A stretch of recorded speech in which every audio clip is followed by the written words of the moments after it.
Hey everybody, this is Jake from Wild Academy, and this is a audio recording of the article I wrote titled 4 Killer Writing Tricks I Learned from Brandon Sanderson. And Brandon Sanderson is a science fiction and fantasy author, best known for series like Mistborn, Way of Kings. Anyways, I was reading one of his recent novels called Steelheart, and something struck me like a lightning bolt. It was a rule. It was almost a method or a tactic that he used. But, I mean, call it whatever, but in every novel I had read of his, he'd done this one thing. He'd built a crew. That's right, he built a team of characters that come together and they have a task that needs to be done.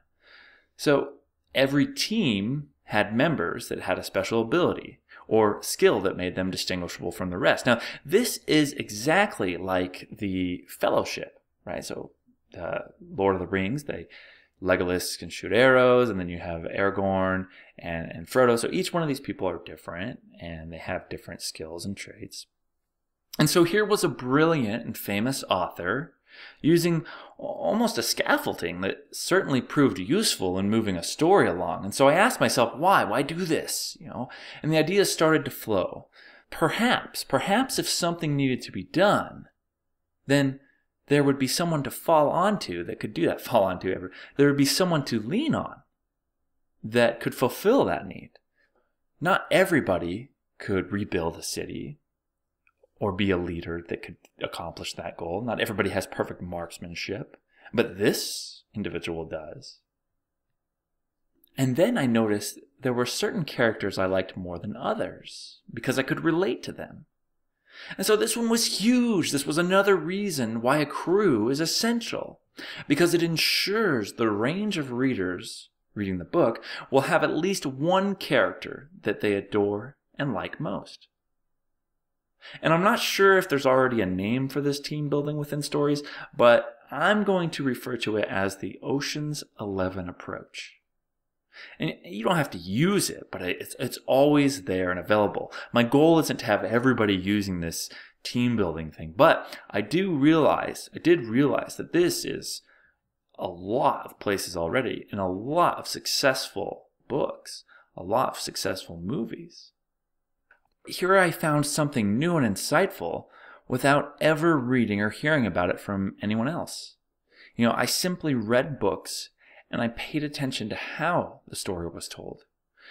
And reading in this way also led me to discover something many authors use, and believe me, you're going to start noticing it a lot now. And it's number 2 on my list. If an author wants you to like a character, they'll make that character a reader and a lover of books. This was the thing so charming about Hermione from Harry Potter. She was a big reader. If you read Harry Potter and remove the fact that Hermione reads a lot, she's actually very unlikable in the first few novels. She's rude and negative with both Ron and Harry. So why did they even let her stick around? If you think about it, this makes total sense. Most people that are reading a book like reading books, and they'll relate to characters that also love reading.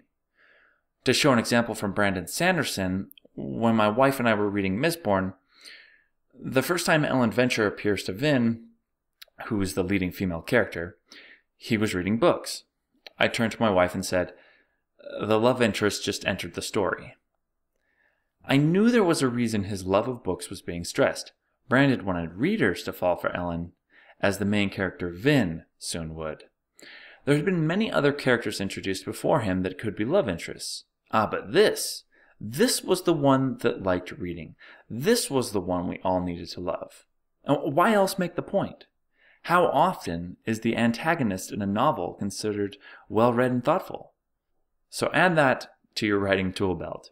If you want a character to be liked, make them a reader. Or better yet, make the most despicable evil person someone who can't get their head out of a novel and watch the reader's internal conflicts ensue. The third item is fantastic because it snuck up on me while I wasn't reading. It was when I was talking about a novel with someone else, and we were discussing how a particular character could accomplish their goals given the restraints of the created universe. So going back to Harry Potter, one restraint was the inability to apparate in and out of Hogwarts. See, these rules created a framework in which not all things were possible. There were limits to what could be done. And now, when I read a novel, any new physics or magic always has some caveats or rules, which is true for our own lives here on Earth. Yes, these places were different. Yes, there was magic, but the stories ultimately relied on the structure of the rules and the physics, magic, or biology that was invented. By doing this, it creates a topic of discussion between other readers. It creates points of interest that allow a reader to ponder all the possibilities outside of the story. As is custom with Wild Academy, I'm going to go into some real-world numbers, and I think that aspiring authors and authors will find this insightful here. But this world and law building is what is at the root of Amazon's Kindle Worlds program. And if you haven't heard of it, it's a place where people can write and sell fan fiction. It's a great way to start writing and making money doing it. I mean, if you know the characters and you love the universe that they're set in, well, why not try building your story within it? A lot of times, if you have the characters and you have the world all set up for you, the stories will just flow out. It's like that step has already been taken for you. Now, if you listen to the last Wild Academy podcast, you'll know that authors, when they publish on the Kindle, they get 70% as long as their book is listed at $2.99 or above, and they get 30% if it's below $2.99. So they get 70%, but with Kindle Worlds, it's different. So if you write fan fiction for another author's or off of another author's book, you receive 35% of the sale. So you essentially are receiving half of the amount that you would as if you created that world yourself. And then the author who created that world gets a royalty as well. Now, the exact number isn't listed, but given that Amazon allots 70% for your own work, it wouldn't be unreasonable to assume the original author gets 35% of the sale from your fan fiction. So imagine writing one novel and then having 100 other people write fan fiction for it, and you being compensated for helping them by giving them the roadmap so many of us need. And this is a tremendous opportunity for any author who wants to create their own world and then open it up for others to play in. So I recommend checking it out. The fourth thing I've noticed is that he gives characters habits and idiosyncrasies. So again, in Mistborn, the character says it. He has this thing he does when talking, I think. I can't really tell you what it is without ruining it, I think. It'll just be best if I let you discover it yourself, I think.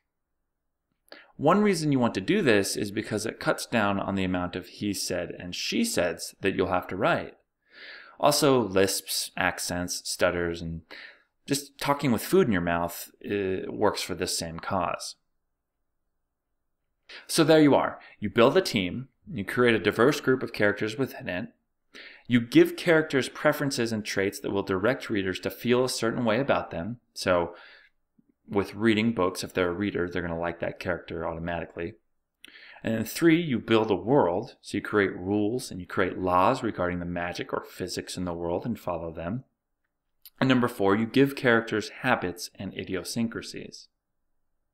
Thanks for listening. My name is Jacob Williams from Wild Academy. If you haven't subscribed to the channel already, please do remember to like the video and share it. And if I helped you at all, if any of this advice was insightful, please comment and let me know. Also, if you have any advice yourself, there's other authors and aspiring authors that will be listening to this video, so just go ahead and leave those in the comments, and I will talk to you next time. Also, don't forget to sign up for the Wild Academy mailing list. I'm still giving away free lifetime memberships to Wild Academy for anybody who signs up.